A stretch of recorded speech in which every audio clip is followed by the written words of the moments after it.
Hey everybody, welcome back to Tech360.tv. I'm Bobby Tonelli, back with another review of possibly one of the best two-in-one devices on the market currently. This is the Microsoft Surface Book 2. Now, the Surface Book 2 was recently announced here in Singapore in March of 2018, a little bit later than the US, but nonetheless we have it here. Actually, now we have the entire Surface family, which is actually very, very good for us. But some of the differences between the Surface Book 1 and the Surface Book 2.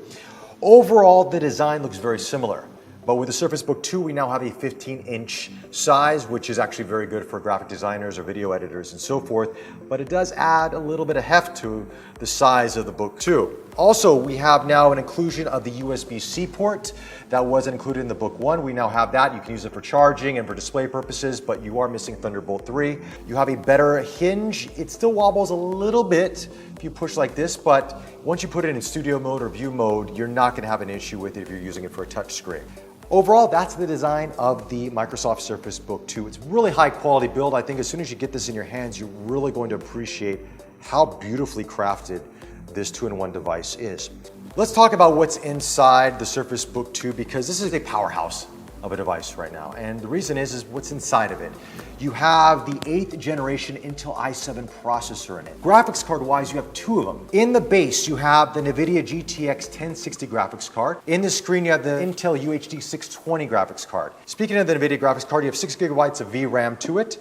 Overall on the laptop though, you have 16 gigabytes of RAM, and in this one particular model, I have 512 gigabytes of storage. Now you can upgrade that to 1 terabyte if you choose to do so, but I feel that 512 is the happy medium for most people out there. Battery life, Microsoft claims that you're going to have up to 17 hours of battery life usage out of it, but for me, I'm getting about 6 to 8 hours of usage because I max out the performance and I'm using more intensive applications for it. But your usage may vary, but nonetheless, there's a lot of battery power in this if you choose to have it that way. So let's talk about what it's like to use this as a two-in-one device, because as I mentioned before, this does go into tablet mode. What you do is there's a key on the keyboard, you press it, unlocks it, you gotta pull it off with one hand here, and now you're in tablet mode. This is a 15-inch tablet for all intents and purposes. It's thin, it's light, it feels really good actually. I guess if you're reading a website and you hold it in the portrait mode, it's gonna be, you can see the entire website because this is a lot of screen real estate.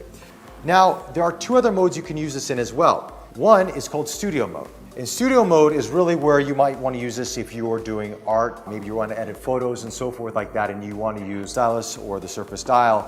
This is the mode you want to be in. And it's great because it has some weight to it, has a nice little angle, so it's very comfortable to use for your hand and stuff like that. So it works really well. And the third mode is view mode. Basically, it's like this.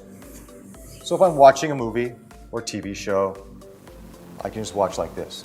And that's pretty much like to use. Now, I will say there was a hiccup that I found in the performance of this, and it comes when using Adobe software. Now, I tend to use Lightroom and Photoshop a lot of the time, and I found, I don't know if it's Adobe's fault or if it's Microsoft's fault. Maybe you guys can leave a comment in the comment section below to let me know what your experiences were with this as well, but I found Lightroom just stuttering all over the place. Nothing was really smooth. Zooming in and out of photos was jittery. You know, browsing through photos was jittery. It just doesn't feel smooth. I used a 3-year-old MacBook Pro and a 3-year-old MacBook Air, and it was smoother on those than it is on this. Just putting that out there. One of the two things that I don't like, and I mentioned Adobe being one of the things I didn't like about the Surface Book 2 in terms of its usage, is the power brick. It's a magnetic port, but it's not really, there's not a lot of tension to it, so it's very easy to just yank off, and that happens a lot. And it's also the overall design of the power cable and power brick and so forth. Now, if you notice on the power brick, which actually, this is cool that Microsoft did this, they included a USB port inside of it. However, the power brick and the plug are very close to each other. And then you have this long cable that goes to the Surface Book 2.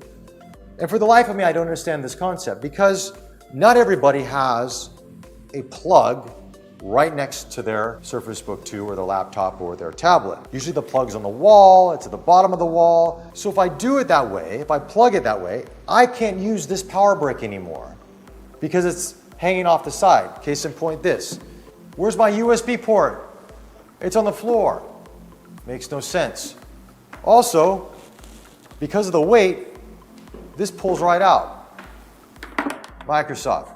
Beautiful design on the Surface Book 2. Beautiful design on everything else you're designing. This power cable, not a beautiful design. Now, there are two accessories that you can actually get with the Surface Book 2. They don't come included in the box, but it's something you can buy separately. But because the price of this is pretty high up there, in terms of pricing, it's very comparable to the Apple MacBook Pro 15-inch, spec'd out. I mean, this is slightly more expensive, but it is a two-in-one device. But I figured Microsoft could at least include one of these in the box. Probably the Surface Pen. The Surface Dial, I understand, because this is an accessory. It's really cool to use. I'll show you in a minute. But having said that, let's talk about the accessories and how they work with the Surface Book 2.